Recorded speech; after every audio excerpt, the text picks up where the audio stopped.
जय Hind everyone. Welcome to कर्तव्य पथ एकेडमी। क्या हाल चाल, कैसे हैं आप सभी लोग। हमारी यही आशा है कि आप लोग बहुत ही बढ़िया होंगे एंड आप लोगों की पढ़ाई लिखाई सब कुछ बहुत ही अच्छे से चल रही होगी। आज के क्लास में हमें क्या पढ़ना है, तो आज हम लोग क्लास 7th एनसीईआरटी से ज्योग्राफी से चैप्टर नंबर 5 वाटर के बारे में पढ़ने वाले हैं। ठीक है, तो तैयार हो जाइए, अपने नोटबुक पेन वगैरह जो भी आप लोग अपने साथ रखना चाहते हैं रख लीजिए, और नहीं भी रखते हैं तो कोई दिक्कत नहीं है, क्योंकि इस लेक्चर का जो पीडीएफ होगा, जो नोट्स होंगे, वो आपको हमारे गूगल ड्राइव पे प्रोवाइड कर दिए जाएंगे, जिसका लिंक आपको नीचे डिस्क्रिप्शन में मिल जाएगा। तो इसी के साथ शुरू करते हैं अपने क्लास को हम लोग बिना किसी और देरी की।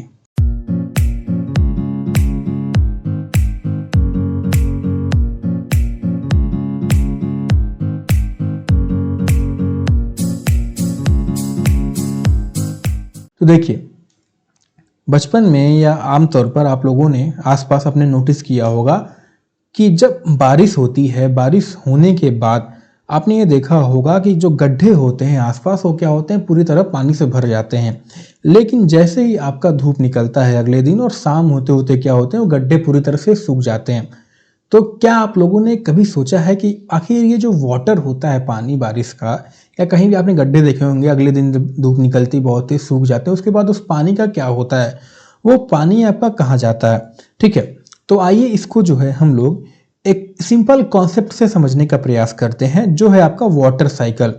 वाटर मतलब पानी, साइकिल मतलब एक चक्र इनका जो चलता है, एक चक्र के थ्रू हम क्या है समझने का प्रयास करते हैं। देखिए, होता क्या है कि जब आपका क्या है बारिश होता है, आपके जो वाटर, कोई भी वाटर सोर्स आपको हो गया, जैसे आपका रिवर आप ले लीजिए, ठीक है, चाहे आप कोई ओशियन ले लीजिए, चाहे आपके आसपास जो लेक हो गया वो ले लीजिए, या जो गड्ढे की मैंने बात की उसके अंदर बड़ा जो पानी हो गया वो ले लीजिए। होता क्या है कि जब सूर्य निकलता है तो सूर्य की गर्मी से क्या होता है, जो आपके वाटर होते हैं, वाटर गर्म होके क्या होता है, इवापोरेशन होना स्टार्ट हो जाता है। अब सवाल बनता है, भैया इवापोरेशन क्या हुआ। इवापोरेशन मतलब कि जो वाटर होता है वो धीरे धीरे क्या होता है आपका गैसियस फॉर्म यानी लिक्विड से क्या होता है, गैसियस फॉर्म में यानी वाटर से वाटर वेपर में क्या होता है, कन्वर्ट होना स्टार्ट हो जाता है। और भाप, जिसे क्या कहा जाता है ना कि भाप बन के पानी उड़ गया, तो भाप बन के क्या होता है, पानी उड़ जाते हैं। ठीक है, सो द सन क्या करता है, sun heat causes evaporation of water into vapour. And अब होता क्या है, जब गैस में बन गया, आपने नोटिस किया होगा कि जब गैस में हम पानी रखते हैं क्या होता है, उससे भाप निकलता है। भाप कहाँ जाता है, भाप आसपास हो जाता है, नहीं, भाप क्या है आपका ऊपर की तरफ जाता है। ठीक वैसे आप समझ लीजिए कि ये जो सन हो गया, ये गैस की तरह काम करता है, और जो भी धरती पर पानी है वो क्या है, वो पानी की तरह नॉर्मल जब सन की हीट से पड़ती है तो क्या होते हैं, इवापोरेशन होता है। अब जब इवापोरेशन आपका होता है तो वाटर वेपर जो होता है, वाटर एयर में कन्वर्ट हो गया, यानी गैसेज में कन्वर्ट हो गया वाटर वेपर में, ये गर्म होके क्या होता है आपका ऊपर की तरफ राइज करता है। अब जब ये ऊपर की तरफ राइज करता है तो ये जो वाटर वेपर होते हैं ना, या कोई भी हवा आपकी नॉर्मली क्या होती है, जब ऊपर की तरफ जाती है तो ये क्या होती है, धीरे धीरे इसका तापमान जो है ठंडा पड़ना स्टार्ट हो जाता है। अब जब ठंडा पड़ता है, आप मुझे खुद बताइए, पानी जो था जब गर्म हुआ तो वाटर वेपर में कन्वर्ट हो गया। अब वही वाटर वेपर को मैं ठंडा करूंगा तो क्या होगा, अगेन वो लिक्विड में कन्वर्ट होगा। तो उसी को हम क्या कहते हैं, कंडेंसेशन कहते हैं। यानी इवापोरेशन जो है वाटर का वाटर वेपर में कन्वर्जन हुआ, और वाटर वेपर का अगेन लिक्विड फॉर्म में वाटर में कन्वर्जन जो उसे हम कंडेंसेशन कहते हैं। तो जब ऊपर जाएगा तापमान घटेगा।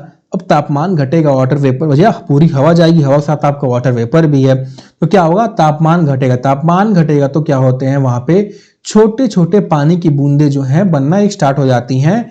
इसी को हम क्या कहते हैं, क्लाउड कहते हैं। अब वहां से ये क्या होता है, फ्रॉम देयर इट में फॉल ऑन लैंड, और सी में गिर सकते हैं इन द फॉर्म ऑफ रे। जब तक, कब तक नहीं गिरेगा, ये भी सवाल तो है।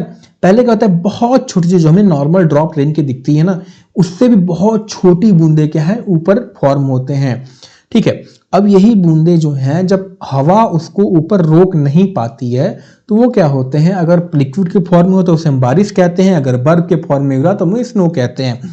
ठीक है, तो ये आपको समझ में आया। So the process by which, अब ये जो पूरा प्रक्रिया हमने देखा, the process by which water continuously changes it's form, यानी लिक्विड से वाटर वेपर में कन्वर्ट होना, ठीक है, एंड फिर वाटर वेपर से आपका अगेन लिक्विड में कन्वर्ट होना, ठीक है, and circulate between ocean ocean यानी लैंड पे जो भी आपका वाटर सोर्स हो गए, atmosphere and land is known as water cycle, यानी पानी से उठा, नदी से उठा, पानी हवा में गया, फिर अगेन आपका जमीन पे गिरा और जमीन से होके फिर अगेन आपका नदी में चला गया। तो ये जो पूरा आपका प्रक्रिया हुआ इसे हम क्या कहते हैं, ये पूरा आपका चक्र बना इसे हम क्या कहते हैं, वाटर साइकिल कहते हैं। ठीक है, हमारी पृथ्वी जो है ना एक टेरेरियम की तरह क्या है काम करते हैं। टेरेरियम मतलब कि आपने कब देखा हो ना मूवीज के अंदर क्या करते हैं, कई बार लोग पौधे वगैरह जो है मट्टी में मट्टी डाल के उसके ऊपर पौधे लगा के एक जार के अंदर, शीशे के जार के अंदर पैक कर देते हैं।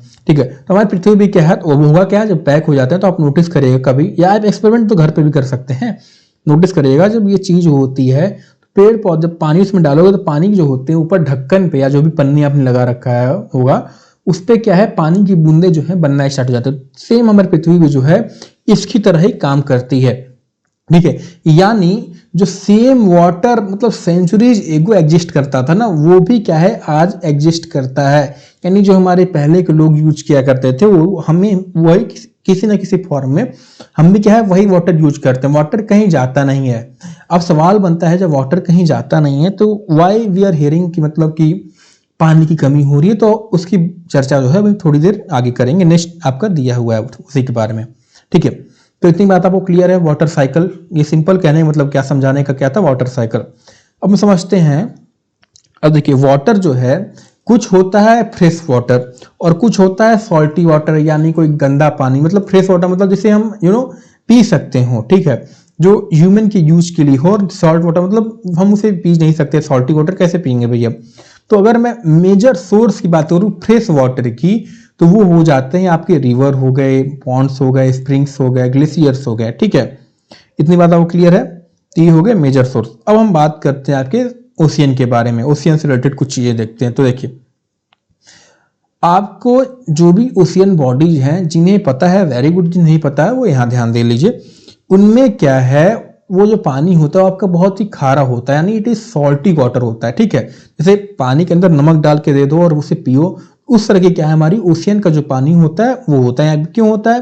Because the water of the ocean is salty, और उसे हम क्या कहते हैं कई बार जोग्राफिकल टर्म में सैलाइन यूज किया जाता है। क्यों? क्योंकि जाहिर सी बात है उसके अंदर it contains large amount of dissolved salt पाया जाता है। और उसमें मोस्ट कॉमन जो सॉल्ट, इस नोट कर लीजिएगा, इसमें सवाल पूछ सकते हैं कि मोस्ट कॉमन सॉल्ट जो है ओशियन के अंदर कौन सा पाया जाता है, तो वो कौन सी सॉल्ट है आपकी सोडियम क्लोराइड, या जिसे कॉमन सॉल्ट कहा जाता है, जो कॉमन टेबल सॉल्ट, जो सॉल्ट हम कंज्यूम करते हैं नमक। ठीक है, टेस्ट लाने के लिए। तो ये बात तो क्लियर है। वाटर साइकिल कौन सा हो गया, major source of fresh water क्या हो गया। ठीक है, ये बात अब क्लियर है। अब देखिए जो मैंने आपको बताया कि पानी के अंदर नमक पाया जा रहा है ना, इससे हम क्या कहते हैं, सैलिनिटी कहते हैं। सैलिनिटी एग्जैक्टली क्या होता है वो देखिए। सैलिनिटी जो है, अगर मान लीजिए मैंने क्या किया भैया, 1000 ग्राम ऑफ वाटर जो है एक जार में ले लिया। अब मैंने क्या किया कि इस जार में मैंने तुमसे कहा कि मुझे ये बताओ कि इस 1000 ग्राम ऑफ वाटर में कितना नमक पाया जा रहा है। तो जितना ग्राम ऑफ नमक आपकी पाई जाती है ना, यानी the amount of salt gram present in 1000 gram of water, उसे हम क्या कहते हैं, सैलिनिटी कहते हैं। अब कई लोग हैं भैया समझ ही नहीं पाते हैं सैलिनिटी का मतलब क्या होगा। ठीक है, इसी में कंफ्यूज रहते हैं। सिंपल सा मतलब क्या है कि 1000 ग्राम मैंने वाटर लिया है, 1 लीटर मान लो, उसके अंदर जितना अमाउंट सॉल्ट पाया जा रहा है उसी को क्या कहते हैं, हम सैलिनिटी कहते हैं।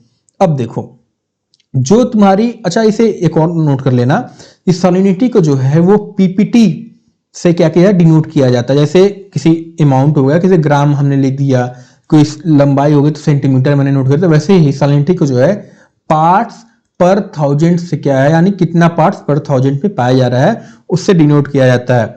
तो अगर मैं बात करूं तुम्हारे ओशियन जैसे बताया कि वो क्या है, सलाइन होता है, खारा होता है।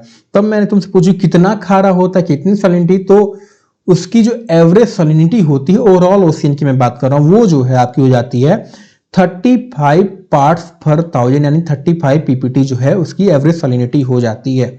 लेकिन ये एवरेज की बात कर रही है। अब अगर मैं तुमसे कहूं कि मोस्ट सैलिनिटी क्या है, हाईएस्ट सैलिनिटी कौन सी जगह पाया जाता है, तो वो पाया जाता है आपकी डेड सी के, जस्ट यूसी, मतलब आप कंपेरिजन करिए ना, डेड सी जो आपकी इजराइल के पास पाया जाता है उसकी सैलिनिटी जो है 340 ग्राम पर लीटर ऑफ वाटर पाया जा रहा है। और एवरेज सॉलिनिटी जो ओशियन जैसे इंडिया के आसपास अगर आप गए हो तो उसकी जो सॉलिनिटी है उसको क्या है 35 पार्ट्स पर 1000 पाया जा रहा है। कितना डिफरेंस, मतलब कितनी नमक उसके अंदर पाई जा रही है। अब नमक पाया जाएगा तो क्या होगा, उसकी जो डेंसिटी होती है, ठीक है, डेंसिटी होती मास अपॉन डेंसिटी क्या होता है, मास अपॉन वॉल्यूम होता है, तो वो क्या होती है, वो इंक्रीज होगी। And that is the reason कि आप डेड सी में डूब नहीं सकते क्योंकि उसकी डेंसिटी जो है ज्यादा होती है। इस वजह से अगर आप मतलब पानी के ऊपर कूद जाओगे तो पानी के अंदर आप डूबोगे नहीं, swimmer can float in it because increase salt, मतलब बहुत आपके सोचिए ना कितनी ज्यादा सॉल्ट पाई जा रही है भैया। एवरेज सॉलिनिटी ओशियन की 35 ही है और डेड सी की सॉलिनिटी जो है 340 ग्राम पाई जा रही है, ठीक है, बिकॉज इंक्रीज सॉल्ट कंटेंट। ठीक है, तो ये बात अब क्लियर है सॉलिनिटी क्या है। अब हम बात करते हैं डिस्ट्रीब्यूशन ऑफ वाटर बॉडीज की। तो देखिए ये हम बचपन से पढ़ते आए हैं कि हमारे अर्थ सरफेस जो है उसका 3/4 भाग जो है पानी से घिरा हुआ। 3/4 भाग मतलब कि मान लो मैंने भैया लिया है क्या, पिज्जा मंगाया, ठीक है, पिज्जा के 4 टुकड़े थे। मैं तुमसे क्या कह रहा हूं कि पिज्जा के अगर 4 टुकड़े थे तो उसमें से 3 पार्ट जो है, 3 टुकड़ा जो है वो केवल पानी से क्या हुआ है, भरा हुआ है। एक हिस्सा जो है आपका लैंड है, ठीक है, तो इतना आप समझ में आया। अब इसके बावजूद हम ये सुनते आते हैं कि if there is more water than land on this, यानी लैंड आपका देखिए एक ही हिस्सा है और 3 हिस्सा क्या है आपकी वाटर है। तो इतने देशों में वाटर स्कार्सिटी यानी वाटर की कमी क्यों फील होती है, वो इस कारण होती है, वो डिस्ट्रीब्यूशन में समझते हैं। क्योंकि देखिए अगर 100% मैंने आपको टोटल ये 3/4 ऑफ वाटर ले लिया कि मैंने कहा इतनी वाटर आपकी प्रेजेंट है, तो उसमें से ओशियन जो है इट कवर्स 97.3% क्या है, खारा पानी है। क्या कि वो हमारे यूज लायक है नहीं, मुझसे पी नहीं सकते इस पानी को। बाकी बचे कुचे क्या है आपकी फ्रेश वाटर जो हम कंज्यूम कर सकते हैं, और उसमें से भी आपके आइस कैप की मात्रा देखिए 0.2 क्या है परसेंट हो जाती है, ठीक है, यानी 2% क्या है आइस कैप, और बचे कुचे रिवर एटमॉस्फेयर को भी डायरेक्ट हम कंज्यूम करते हैं। हम क्या है भैया रिवर से जो पानी ग्राउंड वाटर बेसिकली कंज्यूम करते हैं, राइट। तो ये आपको समझ में आया। अच्छा, इसको अगर आपको इमेजिन करना हो कि भैया कितने अमाउंट की हम बात कर रहे हैं, फ्रेश वाटर कितना है, तो इसके लिए बहुत ही प्यारे एक्टिविटी जो आपका दिया हुआ है। मान लीजिए हमने जो है भैया 2 लीटर ऑफ वाटर लिया, या जस्ट इमेजिन 2 लीटर और जो कोल्ड ड्रिंक की बॉटल आती है 2 लीटर हमने कोल्ड ड्रिंक लिया। अब यहाँ पे लिखा ये है कि इमेजिन कर लीजिए वो 2 लीटर ऑफ वाटर, या मैंने मान लो मैंने क्या है भैया 2 लीटर का कोल्ड ड्रिंक मंगाया, उसमें से मैंने क्या किया कि केवल 12 चम्मच कोल्ड ड्रिंक एक प्लेट निकाला और तुम्हें दे दिया कि ये जो मैं बोटा बॉटल जो है मैं पीऊंगा, तुम्हें केवल 12 चम्मच। जस्ट इमेजिन, मतलब कुछ पता ही नहीं चलेगा क्या अमाउंट रह जाएगा। ठीक उसी तरह से अब इमेजिन करिए कि जो 2 लीटर कोल्ड ड्रिंक है, ये 3/4 वाटर की जो बात करें थे, पूरा टोटल वाटर है हमारे अर्थ सरफेस पाया जा रहा, उसमें से केवल 12 स्पून ऑफ वाटर जो है क्या है आपके फ्रेश वाटर है ह्यूमन को कंज्यूम करने के लिए, और उसमें से भी 12% में से आपके जो 9 चम्मच जो भैया जो है वो आइस कैप है, बर्फ है, तो बचे कितने भैया 3% जो है हमारे लिए कंज्यूम करने के वाटर है। And that is the reason. अब ये वाटर साइकिल हमने पढ़ा कि वाटर कहीं जा नहीं रहा, लेकिन वो क्या रहा है कि जो वाटर हमारे लिए बचा है फ्रेश वाटर है ना, वो क्या है वो आपकी गंदी होती जा रही है, कंटेमिनेट होती जा रही है, वो ओशियन में मिलते जा रही है। तो उससे क्या हो रहा है, वाटर आपका जो है स्कार्सिटी होने जा रही है। सम रीजन की कुछ रीजन में पानी आपके नहीं पहुंचते वहां पे, तो वो आपका अलग रीजन है, ठीक है। तो ये बात आपको समझ में आई। आपको अब कुछ इमेजिन हुआ कितनी कम अमाउंट हमारे लिए पानी है, ठीक है। So water is absolutely essential for survival and water alone can quench our thirst. ये तो मुझे नहीं लगता आपको बताने की आवश्यकता है, ठीक है। तो इतनी बात अब क्लियर है। अब हम आते हैं ओशियन सर्कुलेशन के बारे में, पूरा ओशियन के बारे में बात करते हैं, जो आपका मोस्ट 97% के अराउंड जो आपका वाटर है उसकी हम बात करते हैं। अब देखिए आप लोगों ने नोटिस किया होगा या समुद्र के किनारे गए होंगे, कुछ लोग रह भी रहे होंगे, और आपने मूवीज के अंदर वीडियो के अंदर नोटिस किया होगा कि ओशियन का पानी जो है वो हमेशा क्या है मूवमेंट में रहता है, कभी एक जगह स्थिर नहीं होता। जैसे लेक आपने देखा होगा कि लेक क्या है हवा चली ठीक नहीं तो क्या होता है एक जगह रुक जाता है, स्थिर होता है। बट ओशियन का पानी जो है वो क्या है हमेशा मूवमेंट करता है। अब सवाल बनता है किस तरीके से मूवमेंट करता है, तो ओशियन का जो वाटर होता है या ओशियन आपको होता है उसके अंदर तीन तरीके से जो आपकी मूवमेंट होती है, जिनके नाम क्या क्या हम कहते हैं। पहला जो मूवमेंट होता है वो आपकी क्या कहलाता है, वेव्स। सेकेंड मूवमेंट क्या कहलाता है आपका, टाइड्स कहलाता है। और थर्ड मूवमेंट जो कहलाता है वो करंट कहलाता है। अब ये क्या चीजें हैं इसको हम समझते हैं। वेव्स मतलब, वेव्स के बारे में आप लोगों ने साइंस के अंदर भी पढ़ा होगा, ठीक है। अगर आप 7th के क्लास के विद्यार्थी हैं तो आप लोगों ने पहले वेव्स के बारे में पढ़ा होगा, राइट। अगर आप अपर क्लास के स्टूडेंट तब भी आपने वेव्स के बारे में पढ़ा हो। अगर नहीं पढ़ा तो घबराइए मत, हम यहाँ समझा देंगे आपको। तो देखिए, वेव्स के पहले हम बात करते हैं मूवमेंट। लास्ट क्लास हमने क्या पढ़ा था, विंड के बारे में पढ़ा था। विंड क्या था, एयर समझते हैं। एयर क्या हमने देखा था कि एयर जो है मिक्सचर ऑफ गैसेज, यानी जो भी गैस है वो आपकी क्या है, एयर कहला रही है। अब वही एयर जब आपकी मूव कर रही है, क्यों मूव कर रही है, बिकॉज ऑफ प्रेशर डिफरेंस। एक जगह क्या है, हवा बहुत ज्यादा पूरा भर भर के मात्रा में भरी है भैया, एक जगह क्या है कुछ हवा ही नहीं है। तो क्या होगा भैया, जहां भीड़ कम होगी वहीं तो लोग जाएंगे। तो इधर क्या है, घुसे जा रही है हवा, घुसे जा रही है, चली जा रही है। इसको फिल जगह फिल करने के तो हो क्या रहा है, यहाँ पे एयर की मूवमेंट हो रही है। अब एयर की मूवमेंट जो हो रही है इसे हम विंड कहते हैं। अब यही मूवमेंट जब आपकी ओशियन वाटर के ऊपर होती है ना, ठीक है। अब ये मूवमेंट क्या है, ओशियन वाटर के जब ऊपर होती है तो हवा क्या करती है भैया, हवा भी क्या है, मिक्सचर ऑफ गैस, गैस क्या है, मैटर है। ओशियन का वाटर क्या है, वो भी मैटर है। तो क्या है, आपस में टकराती है ये, तो क्या होती है, फ्रिक्शन जनरेट होता है। ये क्या करती है भैया, पानी कहती है चलो भैया तुम भी हमारे साथ चलो चलो, ठीक है, अपने साथ ले जाने का प्रयास करती है। तो होता क्या है, पानी आपका क्या है इस तरीके से उठना स्टार्ट कर देता है, ठीक है। फिर जब हवा थोड़ा ताकत कमजोर होता है, पानी फिर धपाक से नीचे, फिर थोड़ा तेज हुआ फिर ऊपर, फिर ऐसे क्या है, एक वेव्स जनरेट हो जाती हैं। इस फॉर्म में जब आपकी मूवमेंट होती है तो इसे क्या कहते हैं, वेव्स कहते हैं, ठीक है। So when the water on the surface of the ocean rises and falls alternately they are called waves. Waves क्या है, waves are form when wind scrap, मतलब वो खाड़ के ले जाती है एकदम across the ocean surface. And अब जाहिर सी बात है, जितनी तेज आपकी हवा होगी उतनी तेज क्या होगी, वेव आपकी होगी, यानी the stronger the wind blows the bigger the wave becomes, ठीक है। तो वेव आपको क्लियर है। अब मुझे खुद बताइए, हवा जितनी तेज होगी, यानी तेज होगी तो क्या होगी, वेव बिगड़ होगी। तो आप खुद सोचिए, तूफान के टाइम में नहीं, आसपास जब स्टॉर्म आता है कितनी तेज हवा, जस्ट इमेजिन कि उस टाइम क्या होगा, विंड बहुत तेज बहती है। तो उससे क्या होता है, और बड़ी ह्यूज वेव्स क्या है स्टॉर्म के टाइम आपकी जनरेट होती हैं, ठीक है। इसके अलावा वेव्स जो हैं आपकी, कभी अर्थक्वेक आ गया या वॉल्केनिक इरप्शन हो गया है, अंडर वाटर लैंडस्लाइड हो जाते हैं, उसके कारण भी क्या है आपकी ह्यूज टाइडल वेव जनरेट होती हैं। तो जो इनके कारण वेव्स जनरेट होती हैं, अर्थक्वेक के कारण हो गया, इसके वॉल्केनिक इरप्शन के कारण हो गया, अंडर वाटर लैंडस्लाइड के कारण हो गया, इन्हें क्या हम कहते हैं, इन्हें हम कहते हैं सुनामी कहते हैं, या सुनामी टाइडल वेव्स, नहीं सुनामी वेव्स कहते हैं, ठीक है। टाइडल आपकी दूसरी चीज है, ठीक है। ये कितनी हाइट सकती है, तो ये जो है 15 मीटर हाइट इनकी हो सकती है। और जो लार्जेस्ट सुनामी मतलब एवर मेजर किया गया था वो था 150 मीटर हाइट का, ठीक है। ये जो वेव्स होती है ना, इनके speed just try to imagine कि 700 किलोमीटर पर आवर की इनकी स्पीड होती है। हमारी जो गाड़ी चलती है ज़्यादातर 100-120 तक जाती है, नॉर्मल गाड़ी की मैं बात कर रहा हूँ।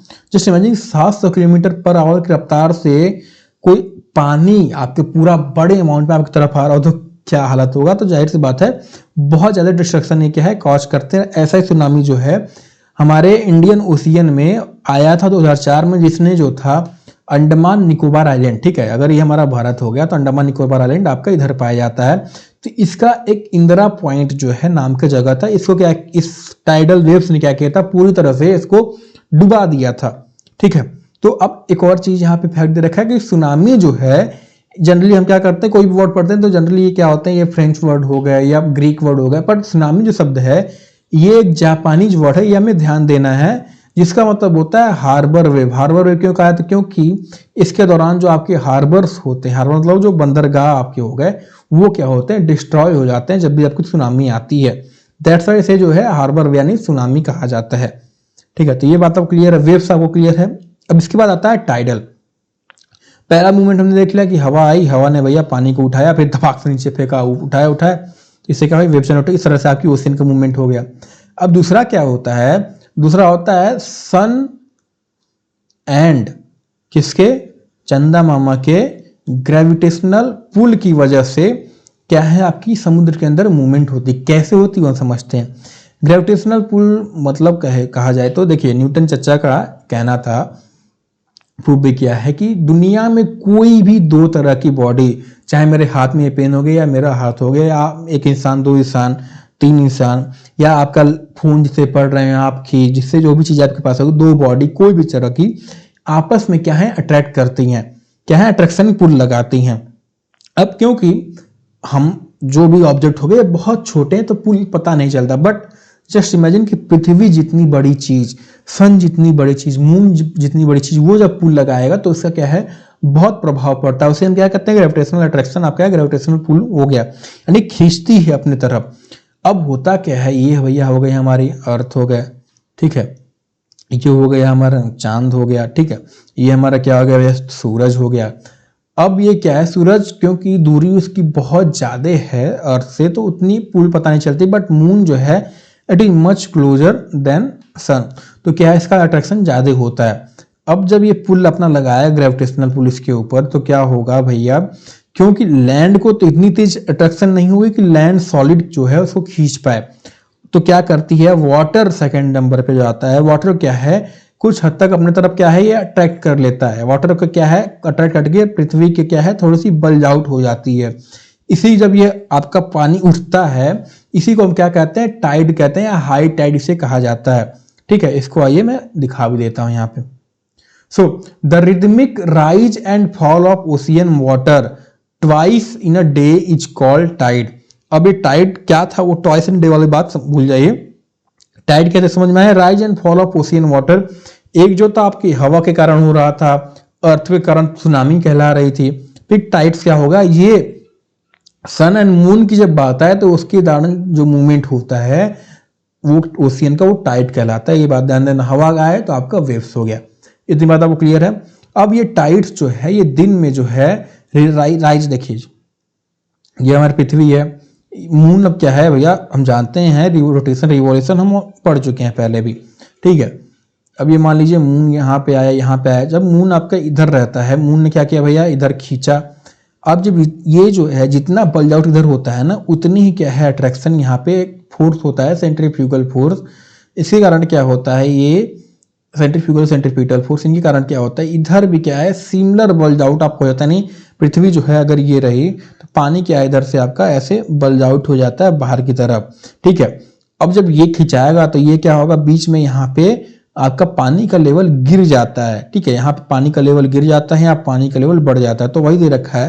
फिर जब मून आपका यहाँ था पानी का लेवल फिर बढ़ा, फिर जब मून आपका इधर आया तो फिर क्या हुआ, फिर राइजन हुआ।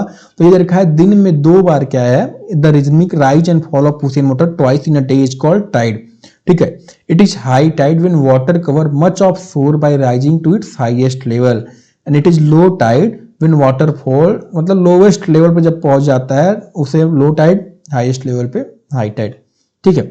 सो कैसे हो रहा है, तो the strong gravitational pull exerted by sun जैसे हमने बताया and moon on the earth surface causes the tide.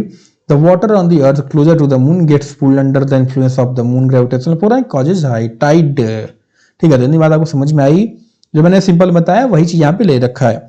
सो अब during full moon, high tide होता कब है, तो देखिए during full moon and new moon. Full moon, new moon मतलब, फुल मून मतलब न्यू मून जो आपकी पूर्णिमा का रात हमने कह दिया या अमावस्या की रात हो गई, तो क्या है फुल मून और आपकी न्यू मून हो जाते हैं। तो इसके दौरान क्या होता है, the sun the moon and earth क्या होते हैं सेम लाइन में होते हैं, एंड द टाइड्स क्या होते हैं हाईएस्ट, यानी जब आपका मान लीजिए सन ये हो गया, जब मून आपका यहाँ पे हो, जब या मून आपका यहाँ इस उसे उस दौरान जो आपकी टाइड होती है, कहने मतलब ये है उसे हम क्या कहते हैं स्प्रिंग टाइड कहते हैं। स्प्रिंग शब्द से, यानी स्प्रिंग मतलब स्ट्रेट, जब एक स्ट्रेट पाथ में हो, चाहे मून इधर हो चाहे इधर हो, उसे हम क्या कहते हैं स्प्रिंग टाइड करते हैं। और उसी दौरान, और जब आपकी मून भैया घूम के इधर आ जाती है, जब ये दोनों क्या है अर्थ के पर्सपेक्टिव से परपेंडिकुलर हो जाते हैं, 90 डिग्री का एंगल बनाते हैं जिसे कहा जाता है, उस दौरान जो टाइड होती है उसे हम नीप टाइड कहते हैं, ठीक है। तो सिंपल सी बात है भैया, नीप टाइड और आपकी स्प्रिंग टाइड, ठीक है। But when moon is in first and last quarter इसे कहा जाता है, या तो यहाँ या फर्स्ट या लास्ट क्वार्टर में, the ocean water get drawn in diagonally opposite direction, क्योंकि सन जो है भैया इधर खींच रहे हैं अपना, चंद्रमा मामा जो है भैया इधर अपना खींच रहे हैं, ग्रेविटेशनल पुल लगा रहे हैं, रिजल्टिंग इस दौरान क्या होता है आपकी लो टाइड हो जाती है। These tides are called neap tide. So high tide help in, अब हाई टाइड जो है क्या हेल्प करते हैं, तो दे हेल्प इन नेविगेशन, पानी ऊपर आ गया तो नेविगेशन आपका आसान हो जाता है, वाटर लेवल क्या करते हैं, राइज कर देते हैं। ठीक है, तो ये बात थी आपकी टाइड्स के बारे में। अगर आपको और डिटेल में पढ़ना हो, एडवांस वर्जन पढ़ना हो, तो मैंने ऑलरेडी टाइड्स के बारे में पढ़ा रखा है। और अगर थोड़ा सा उससे कम लेवल एडवांस पढ़ना हो तो क्लास 11 की एनसीईआरटी जब पढ़ेंगे तो वहां हम देखेंगे इसके बारे में।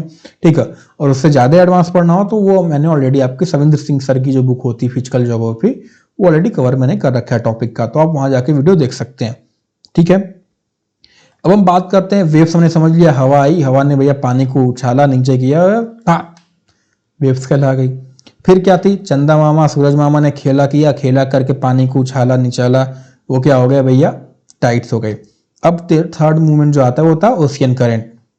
ओशियन करंट्स क्या है, दे आर जनरली, ये क्या है, टेम्परेचर का खेल यहाँ पे की वजह से मूवमेंट होता है। ओशियन करंट क्या है, ये बेसिकली स्ट्रीम्स ऑफ वाटर होते हैं। ये मतलब जब आपका समुद्र का पानी, कई बार क्या होता है ना, टाइड्स क्या है, टाइड एक डायरेक्शन, मतलब अगर पानी जो जा रहा है ऊपर, ऊपर ही नहीं राइज कर रहा है, फिर नीचे भी आता है। ओशियन करंट ऐसा मूवमेंट होता है कि पानी जो होता है वो एक पर्टिकुलर डायरेक्शन में क्या है, कॉन्टिन्यूसली फ्लो करता रहता है, तो उससे हम क्या कहते हैं, एक डेफिनेट डायरेक्शन में फ्लो करता है, उसे हम कहते हैं ओशियन करंट। यानी ओशियन करंट्स आर स्ट्रीम, मतलब समुद्र के बीच में नदी आपकी बह रही हो, एक नदी ऐसे, एक नदी ऐसे, ठीक है, वो समुद्र ही हो, समुद्र का पानी वो सब नदी की तरह बह रही हो, उसे हम क्या कहते हैं, ओशियन करंट कहते हैं। ठीक है, इन डेफिनेट डायरेक्शन। ठीक है, अब ओशियन करंट जो है आपकी कैसे होता है वो हम बाद में देखेंगे। अब ओशियन करंट जो है आपकी गर्म भी हो सकती है, कोल्ड भी हो सकती है। जो गर्म ओशियन वाटर हैं ये कहाँ ओरिजिनेट होते हैं, तो जाहिर सी बात है, हमने पढ़ा था एयर के अंदर कि हमारे जो सूरज भगवान है ना, वो क्या है भैया, ट्रॉपिक, दोनों ट्रॉपिकल लाइन जो है, ट्रॉपिक ऑफ कैंसर और ट्रॉपिक ऑफ कैप्रिकॉन के उधर आर्कटिक सर्कल या इधर क्या है, ओवर हेड नहीं जाते, यानी उनकी रेज जो है वो कभी भी स्ट्रेट नहीं पहुंचते। अभी स्ट्रेट नहीं पहुंचेंगी तो क्या होती हैं, जो सन की रेज आती हैं उसकी थोड़ी सी पावर क्या है, यहाँ पे स्प्रेड हो जाती है, शक्ति जो है भैया स्प्रेड हो जाती है। तो इससे क्या होता है, तापमान पोलर रीजन, इसे हम पोल कहते हैं, इसे हम इक्वेटर, तो सेंटर से अगर मैंने लाइन खींच दी, इक्वेटर हो गया और किनारे वाला जो आ गया पोल हो गया। ठीक है, तो इक्वेटर की तरफ क्या होते हैं, क्योंकि यहाँ पे सन की रेज डायरेक्ट पहुंचती है, कुछ भी भैया आप कर लीजिए, तो यहाँ पे क्या होता है, आपका पानी गर्म होता है। यहाँ पे क्या होता है, पानी ठंडा होता है। पानी गर्म होगा तो ऊपर की तरफ राइज होगा, ठीक, पानी ठंडा रहेगा थोड़ा नीचे रहेगा, तो अब क्या होगा, इधर से पानी जो है आपका मूवमेंट करना स्टार्ट कर देता है पोल की तरफ। ठीक है, तो वही दे रखा है, warm ocean current originate near the equator and move toward the pole. अब यहाँ क्या है, पानी इकट्ठा हो जा रहा है, यहाँ से पानी डिस्प्लेस हो रहा है, तो क्या होगा, इधर से पानी क्या होगा, जगह लेने के लिए, यानी ठीक है, यहाँ से पानी जो है, एक मिनट, ये मान लीजिए आपका गर्म पानी वाला हो गया, आपका ठंडा पानी का हिस्सा हो गया, ये पानी जो है इसको फिल करने के लिए जा रहा है, और फिल करते करते क्या होगा, यहाँ खाली हो जाएगा, तो अब इसको खाली जगह फिल करने के लिए पोल से ठंडा पानी जो है नीचे नीचे जो है इधर आता है। तो वहीं आप लिखा है, the cold current carry water from polar और हायर लैटिट्यूड टू ट्रॉपिकल और लोअर लैटिट्यूड्स। ठीक है, इसका एग्जांपल की बात करें तो लैब्राडोर ओशियन करंट हो गई, एक कोल्ड करंट है। गल्फ स्ट्रीम हो गई, कहाँ पाए जाते हैं, तो अभी उतनी चीजें हमें जानने की आवश्यकता नहीं है, वो जब हम 11th की पढ़ेंगे तो वहां हम देखेंगे। Alright, so the ocean current जो है ये क्या है, टेम्परेचर कंडीशन को प्रभावित करते हैं। मोस्ट ऑफ द डिजर्ट्स जो पाए जाते हैं उसका, उसमें भी क्या है, डिजर्ट उस लोकेशन पे पाए जा रहे तो उसका लोकेशन पे भी क्या है, प्रभावित करते हैं। ठीक है, वार्म करंट जो है ये क्या करते हैं, टेम्परेचर, जाहिर सी बात है, वार्म पानी गर्म आएगा, टेम्परेचर वहां का क्या होगा, गर्म होगा। जहां पे कोल्ड करंट जाएगी वहां का टेम्परेचर होगा भैया ठंडा होगा। ठीक है, सिंपल सी बात है ये बात। ठीक है, गल्फ स्ट्रीम आपका जो है यहाँ पाया जा रहा है। ठीक है, तो बात आपको क्लियर है। तो आई थिंक आज के लिए बस इतना ही। अगर कुछ एमसीक्यू जो आपके एनसीईआरटी के अंदर देखा उसकी मैं बात करूं, तो पहला सवाल ये कहता है, बहुत सिंपल सवाल है, कि the process by which water continually changes it's form and circulate between ocean atmosphere and land. तो देखिए, ओशियन करंट टाइड जो है ये ओशियन वाटर के मूवमेंट हैं। ठीक है, टाइड भैया वही था जो चंदा मामा और सूरज भगवान जो थे खींच रहे थे, वो टाइड था। ओशियन करंट जो था यार तापमान का खेला से जो खेला हो रहा था ओशियन करंट था।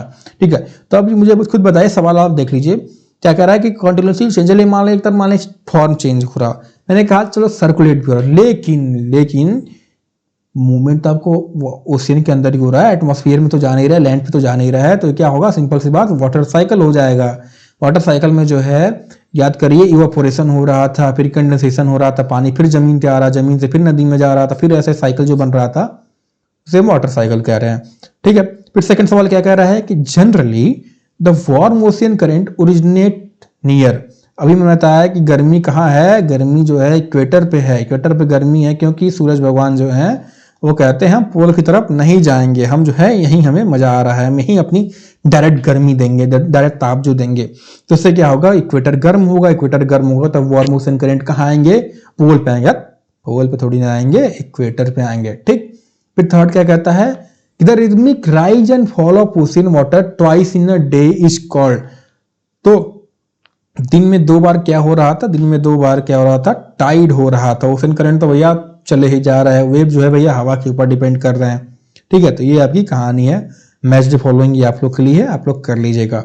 ठीक है, तो मिलते हैं आपको अगले क्लास में। अगले क्लास में जो है हम क्या पढ़ेंगे, अगले क्लास में जो है हम अपना नेक्स्ट चैप्टर कवर करेंगे जो है आपका natural vegetation and wild life के बारे में। ठीक है, जय हिंद।